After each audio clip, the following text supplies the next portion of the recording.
Bizga qandoq dadalar kerak? Ballarimiz madaniyat va dunyo qarashlar ustunlik talashayotgan davrda yashayotadi. Bundaq muhitda bizga mehr shafqatni g'aflat bo'shkiga aylantirib analar emas, balki uni yuksak e'tiqod strategiyasiga aylantirgan analar kerak. Bu bir abzas söz Abduqodir Jaloliddinning Jungo Millatlari jurnalining 2004-yillik 2-sonida e'lon qilingan Bizga qandoq onalar kerak degan muhokama maqolasining oxiridagi kaskin xitobi. Meningcha onalarga qilingan bu xitob yana o'z navbatida dadalarga o'xshashli mos keladi.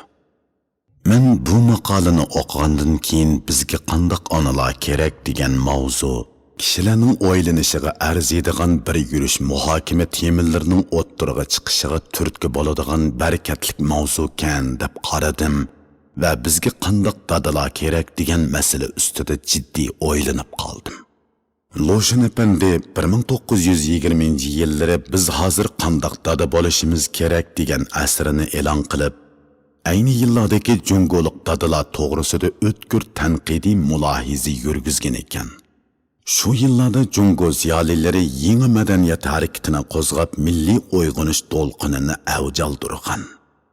Milliy xo'rliqni yetkuchi tortgan Jungo ziyolilari g'azab nafratga to'lgan ko'zini o'zlarini qatma-qat mushkul ahvolga tushirib qo'ygan jahongirlarga, taslimchi hukumatga, huquqparast mustabidlarga tikish bilan billa mahkumlikqa ko'nikib ketgan jasoratsiz dadalarga tikkan.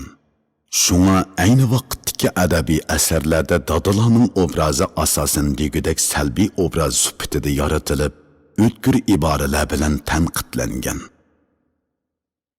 Obzorchilar yo'llarga eski dadalar to'shib ketdi deb aytishgan. Shunga ba'zi madaniyat arboblari bu yillarni Jungo tarixidagi dadani dumbalash yillari deb atashgan. Shubhisizki bir millat o'zining kelajak istiqboli haqida astoydil o'ylanganda, mavjud holatidan o'kinib qanoatsizlik his qilganda va andishiga cho'mganda, tabiiy holda krizis eng kuchayadi. Shuning bilan bu nima uchun, qandoq qilish kerak, bizga nima kerak, chiqish yo'li zoda qayerda degandek nuqtalardan chiqib tafakkur qiladi. Bayonimizdagi bizga qandoq onalar kerak, bizga qandoq dadalar kerak degan temalar ustidagi o'ylanishlarmi shuning jumlasidandir. Ro'shanki navbatda xalqimiz mavjudligiga kapolatlik qilish, taraqqiyot yo'llari ustida izlanish, an'anaviy madaniyati, qimmat qarashi va milliy kimligini saqlash qatorliq jihatlarda qatma-qat xirisga duch kelyotdi. Gerçi butkul yer shari miqyosida turlik sohalar bo'yicha ko'rilayotgan kaskin raqobat va xiris hamma millatga o'xshash bo'lsa-mu, har bir millatning ahvoli ma'lum jihatlarda yanada farqlanadigan bo'lg'ashqa, ular duch kelgan krizisning tur va darajasi birdek bo'lmaydi. Bizga nisbatan aytganda hozir eng xavfli bo'layotgani axloq jihatdagi yemirilishdir. Buni biz duch kelayotgan barliq xirislar ichidagi eng zo'r xiris deb aytishga bo'ladi. Ko'pincha kishilar balkim axloq jihatdagi tushkunlashish butkul insoniyat o'rtaq duch kelayotgan ijtimoiy masala deb o'ylashi mumkin. To'g'ri. Aqliy iqtidor jihatda g'oyat zo'r ilgirlashlarga erishib, mo'jiza xarakterlik fan texnika muvaffaqiyatlarini qo'lga keltirgan alladagi kishilardami axloqiy tushkunlashish masalasi mavjud. Haqiqatan hozirgi kishilarning ajdodidan qolgan isil axloq fazilati o'rniga keltirgili bo'lmagadek darajada ziyonga uchradi. Mushu ma'nodan aytganda axloq krizisi taraqqiy topgan va taraqqiy topmagan barliq xalqlari uchun o'rtaq masala bo'lib qoldi deb qarashga bo'ladi. Ammo men bizning axloq jihatda yemirilishimiz boshqalarninkidan o'zgacharoq deb qarayman. Sababi shuki, biz axloqqa, odamiylikka muxolif masalalarni jahondorchilik yo'li deb biladigan darajada tushkunlashib ketdik. Odamiylikka, axloq prinsiplariga muxolif yo'l tutib yashayotgan har noahlilarni Bunu can beqishning bir yo'li, ashundoq qilib jinini boqmasa qandoq qiladi degandek uchiga chiqqan manfaatparastlik tushunchalar bilan oqlab, barliq ruhiy va ma'naviy qimmatlarni odatdagi o'ringa tushirib qo'ydik. Bizning tub kishilik axloq bo'lgan haqqoniylik, güzellik, mardonalik, ochiq yo'riqlik, boturlik, mehribonlik qatorliq nopozlik axloq o'lchamlarimiz qayoqlardandu yuqtirib elingan chakana axloq qarashlar tarafidan yaklanmakda, bir chetga cho'rib tashlanmoqda. Qaraydigan bo'lsangiz, paraxo'r amaldorlarningmi, xushomadchi jonbaxtlarningmi, nomussiz iffat savdogarlarningmi, aram tamoq o'g'rillarningmi, kasbiy qo'ymichilarningmi, aytavur heroin savdosi bilan shug'ullanadiganlarningmi o'z qilmishini oqlash, o'zini yo'lliq ko'rsatish uchun rastlagan bir talay sapsatillari bor. Ular bu xil bir taraflama chakana bema'ni jahondorchilik sapsatillarini hayiqmasdan azbaylagan holda so'zlab yuraveradi. Undaqlardan na gunoh tuyg'usi, na vijdoniy azob tuyg'usi, na nomus tuyg'usi yo'q. Ular o'zlarining qilmish atmishlaridan qilchimi o'kinmaydi, afsuslanmaydi. Nima uchun ularning tili uzun, gapi yo'g'on, yurish turish ko'rang? Sababi ular nopozlik axloq o'lchamlarining cheklash kuchini deyarlik his qilmagan, oliyjanob axloqning kuchini to'liq tonib yetmagan. Shunga o'zlari ketayotgan yo'lning nomussiz yo'l ekanligini his qilmoq tugul, aksicha jahondorchilikning zo'r yo'li deb biladigan bo'lib ketgan. Axloq o'lchamlarimizning bundoq dafsanda bo'lib ketishidagi tub sabab meningcha bizning ayrim sondagi dadalarimizda. Bizning hozirgi dadalarimiz o'tgan asrning 60 va 70 yillarida o'sib yetilgan. U chaqlarda kishilarning ijtimoiy harakatlaridagi inqilobiy qizg'inligi va bo'ysunishni a'lo biladigan itoat axloqi bakrak ta'kidlanib, haq-nohaq tuyg'usiga ega, muhabbat nafrat tuyg'usi ro'shan, güzellik bilan razdillikni farq etish iqtidori kuchli, halol bilan haromga tutgan muomalasi sezgur odamlardan bo'lishni ta'kidlashga yetarlik ahamiyat berilmagan. Bu bir avlod 80 va 90 yillarda quramiga yetib data bo'lgandan keyin orqa-orqadan tug'ilgan farzandlariga axloq jihatda zarur bo'lgan talablarni qo'yib, ularning vujudiga oliyjanob fazilat gullarining urug'ini terishga, qimmatga ega g'oya nishonlarni tiklishiga, ularning qalbida nopozlik axloq o'lchamlarining shakllanishiga yetarlik ahamiyat berilmagan. Faqat qandoq qilib tirishib o'qib yoki tirishib ishlab yaxshi kun kechirish to'g'risida nasihat qila olgan. Chunki o'zlarining bolaligi va yoshligi moddiy jihatdagi ziyoda muhtojlik ichida o'tkashga, ularning ochlik va nomrodlik haqidagi ta'siroti intayin cho'nqur. Shunga moddiy manfaatga nisbatan ziyoda sezgur qaraydigan, baxt tuyg'usi jihatda moddiy huzur halovatlarga bakrak havaslanadigan psixikasi kuchlik. Shu sababdan ular o'zining iddisiga aylanib ketgan bu xil qimmat qarashlari bilan farzandlariga yaxshi kun ko'rish haqida to'xtamay so'zlaydi. Amaliyotda ularning qimmat o'lchimidagi yaxshi kun moddiy jihatdagi halovatni ko'rsatdi.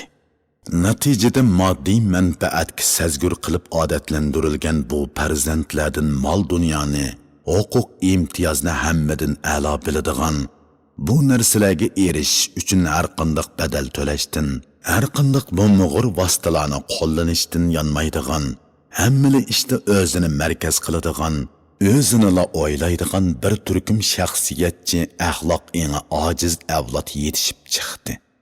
Manfaat eng ziyoda kuchli, qalbida shaxsiyatchilikdan boshqa narsa yo'q bu bir avlod hayot musofasida erishgan harom manfaatlarini omad his qilishib yuraverishdi. G'ayriy axloqiy narsalardan maqtandi. Tushkun turmush odatlaridan huzur his qildi. Vaholanki qo'ldan berib qo'ygan fazilat gullaridan, qurbon qilayotgan odamiyliklaridan qilchimi afsuslanmadi. Hatto mahrum bo'lgan odamiylikini bilishga qodir bo'lolmadi. Odamiylikdan bağan siri yotlashib ketgan bu avloddan ilgirkiga teg'imi o'xshamaydigan, istimol talvilikka urg'ub tashqan, har qanday ma'naviy va ruhiy qimmatlarni cho'ng bilmaydigan yana bir avlod borliqqa kelishga boshladi. Odatda dadalar oilaviy axloqning homiylari hisoblanadi. Ularga oila a'zolarini axloq jihatda ravris yetaklash, ulga va namuna bo'lish vazifasi yuklangan bo'ladi. Demisimi bolalarning qalbida onalar ko'yimchanligi bilan o'rin olsa, dadalar talabchanligi bilan obraz tiklaydi. Dada o'z padillarini har jihatdan yaxshi himoya qilmasa, tabiiy holda padillari bo'riga yem bo'lib ketadi. Bo'rining o'nkiriga bilib bilmay hattoki o'zi xolab kirib ketadi. Mana bu barliq fojianing boshlanishi. Undaqda dadalarimizni o'z podisini har jihatdan himoyasiga ololaydigan ma'naviy sapoga ega deyishga bo'lamdi yo'q. Men hozirgi bir qism dadalarimizning yaramliq avlod tarbiyalash, ig'ir ijtimoiy mas'uliyatni ustiga elish, xatar va qiyinchilikqa boturona yuzlanish, qaysar va chidamliq bo'lish, halol mehnat bilan yashash jihatdagi o'ynayotgan roliga, parasti va diyonatiga opirin aytish bilan bir chog'da yana ko'p qism dadalarimizning bu jihatdagi saposidan qattiq andish qilaman. Mard, mardona, jasoratlik, g'ururlik, nomuschan, chidamliq erkaklarga xos dadalarning soni ozlab nasli qurib ketish xavfiga duch kelayotgandek his qilaman.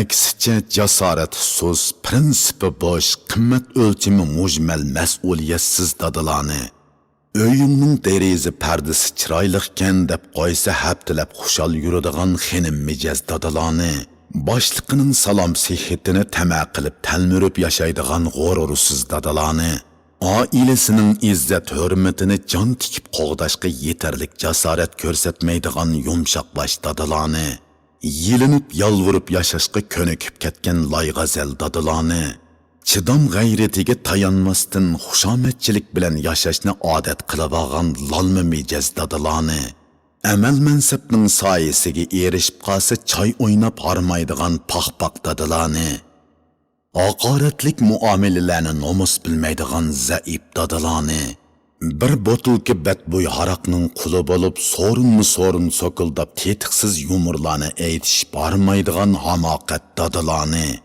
lavzida turmaslik, xiyonatkorlik, sotqullik, soxtipazlik, suxanchilikdek paskashliklarni jahondarchilik yo'li qilib ablah dadalarni ko'plab ko'rib turayotgan ahvolda dadalarimizning saposidan umidvor bo'lish, avlodlarning kelajagidan xotirjam bo'lish mumkinmi?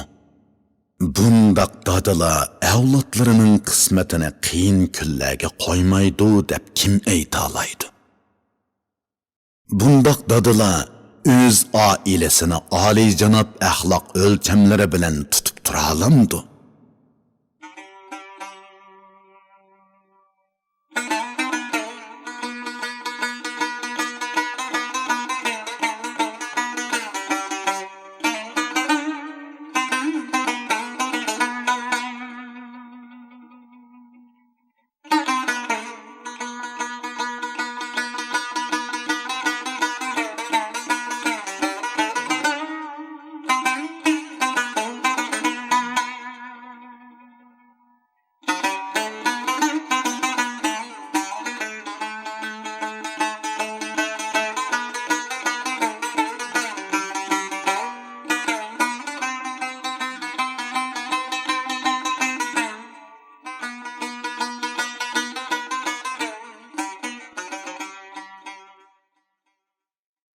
Kesib aytishqa bo'ladiki, bundaq dadalar bizning ijtimoiy axloqimizni bulg'ab, avlodlarimizning ruhini qardan chiqarib, ularni fojianing patqiqiga patirib qo'yadi. Endi bundaq dada bo'lishga uzil kesil xotimi beradigan payt keldi. Chunki bizni mo'lcharligisiz kelajak kutib turmoqda. Shunga shundoq ta'kidlaymanki, dadalar millatning turiki, qo'l qanoti. Dadalarning vujudi haqqoniyat ruhi bilan, botirlik jasorati bilan, shivarlik karomati bilan, vijdon va diyonat hujayralari bilan to'lishi kerakki, u yerda dilg'ullik, mujmallik, pamsizlik, belboshlik, sadoqatsizlik, hamoqatlik, sotqullik, o'rinlik illatlariga o'rin bo'lmasligi kerak. El yurtga himmat ko'rsatishda farzandlarga ulgu bo'la olishi kerak. Mushularni qilish uchun qanday qilish kerak? Albatta meni o'z ichiga olgan barliq dadalar o'zimizni bir dangsab ko'rishimiz va ish harakatlarimizni, odat xususiyatlarimizni isloh qilib o'zimizni mukammallashtirish uchun tirishishimiz lozim. Bizga qandoq dadalar kerak deb mavzu qo'yib muhokama yurgizish orqali damolliqqa yaramliq dadalarning o'lchimini ko'rsatib berish mumkin emas. Bu orqali yetmoqchi bo'lgan maqsad dadalarni krizis tuyg'usida turib qandoq dada bo'lish haqida o'ylanishga da'vat qilish. 2004-yili 4-oyda yozildi.